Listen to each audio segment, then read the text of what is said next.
Ďakujem pekne, že ste prišli. To, čo sa udialo dnes, je vec, ktorá naozaj nemá obdobu v histórii Slovenskej republiky. A to je tá, že deň pred poslaneckým prieskumom, ktorý má byť na ministerstve životného prostredia, premiér Fico nechal vymeniť svojho vlastného ministra.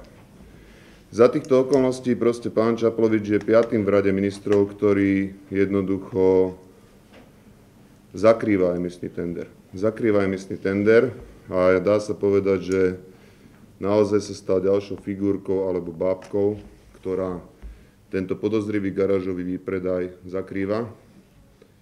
Nedodržal termín, ktorý mu uložila Národná rada, aby v tomto termíne vypracoval príslušnú správu a dodal ju do parlamentu. A vlastne za celú tú svoju éru, čo sa týka emisí, neurobil nič.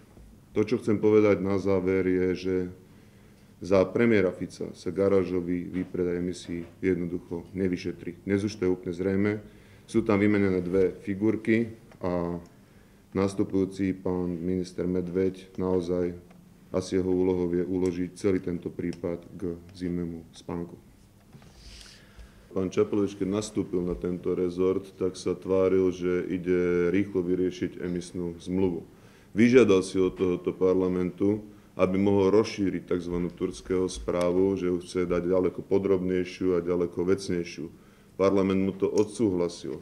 A napriek tomu, že mal na to 30 dní, tak ju nedodal do parlamentu, nedal žiadne rozumné vysvetlenie. A deň pred poslaneckým prieskumom, a ja vám to aj ukážem, lebo si to vyžiadali aj koaliční poslanci, aj pán Čaplovič, si vyžiadal okruh otázok, o čom budeme jednať. A skutočne sme v takej veľmi, povedal by som, až smiešnej situácii, kedy prvá otázka o prvý okruh je dôvod nedodržania uznesenia Národnej rady z 8.9.2009 o predložení správy o realizovaných a plánovaných predajoch emisí a tak ďalej. To znamená, koho sa to tam budeme zajtra o 12.00 pýtať. Je naozaj zaražajúce, že Robert Fico, ktorý má plne v kompetencii výmeny takýchto ministrov, robí z ľudí na Slovensku veľmi, veľmi hlúpych ľudí. A poviem prečo. Tvári sa, že naozaj nie je jasné, že celá táto výmena má len za účel ďalej zamiesť ďalšie stopy, ktoré vedú k vypatraniu celého pozadia emisí. To, že pán Čaplovič nebol ochotný ani súkromne sa rozprávať, myslím ako individuálne so poslancami. To, že ani raz neprišiel na výbor pre životné prostredie. Dovolím si na to upozorniť, vždy tam poslal štátneho tajomníka. To, že stále do médií dával silné vyjadrenia o tom, jak on celú kauzu emisí rieši. A to, že keď mal s týmito tvrdeniami byť konfrontovaný, tak zutekal. Svedčí naozaj len o tom, že Robert Fico, ktorý za toto zodpovedný ako premiér, robí všetko preto, aby za jeho vlády sa kauza emisí nevyšetrila. Neviem si predstaviť, čo ďalšie, aké ďalšie prekažky by ešte mohol naklásť, keby naozaj mu na tom záležalo. Takže ďakujem. Nech sa páči priestor pre otázky televízia Markíza. Dobrý deň, prajem. Ja mám dve otázky. Prvá je, či teda pôjdete zajtra na ten poslanecký prieskum. A druhá, pán Čaplovič hovorí, že si robíte predvolebnú kampaň k župným voľbám na tejto téme, takže čo na to hovoríte? Začnem tú druhú otázku.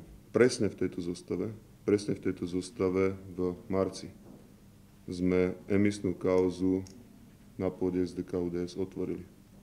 Presne v tejto zostave predchádzali tomu návštevy ministerstva.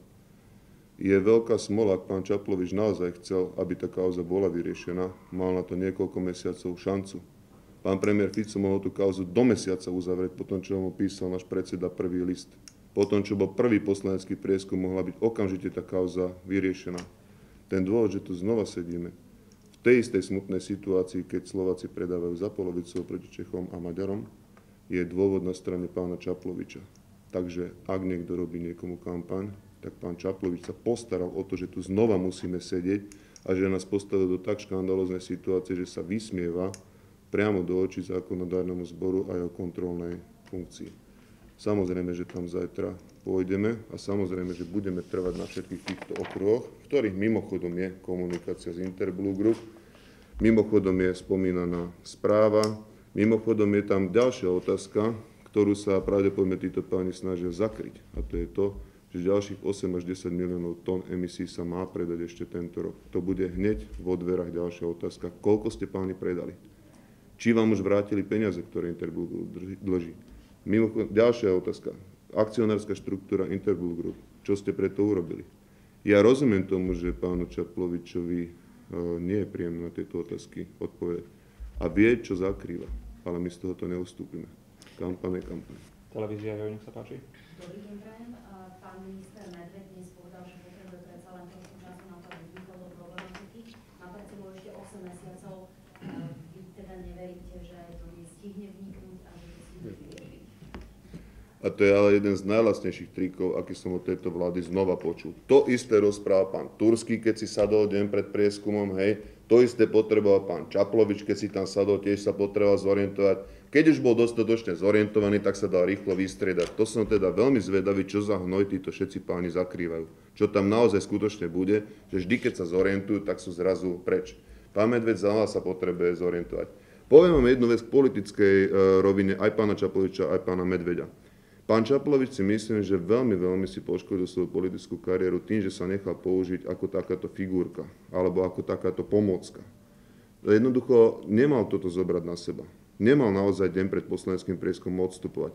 A to isté sa týka pána Medveďa. Ja viem o jeho histórii málo. Ja som niečo čítal v novinách, rozumiem tomu. Ale to, že deň pred poslaneckým prieskumom v takto citlivej kauze zoberie takúto funkciu, aby potom hneď mohol povedať, že ja vlastne nemôžem o tom s ním nič urobiť, tak to je jeho hanba. A skutočne nemám dôvod si myslieť nič iné, že bude rovnakou figurkou ako pán Čaplovič, alebo bábkou ako pán Čaplovič. Veľmi, myslím si, že obidva v normálnej vláde za takýchto okolností, keď sú takýmito bábkami, by mali jednoducho rezignovať na tú svoju rolu. A nerobiť zo seba takéto bábky. Je to veľmi trápne a je to veľmi priehľadné.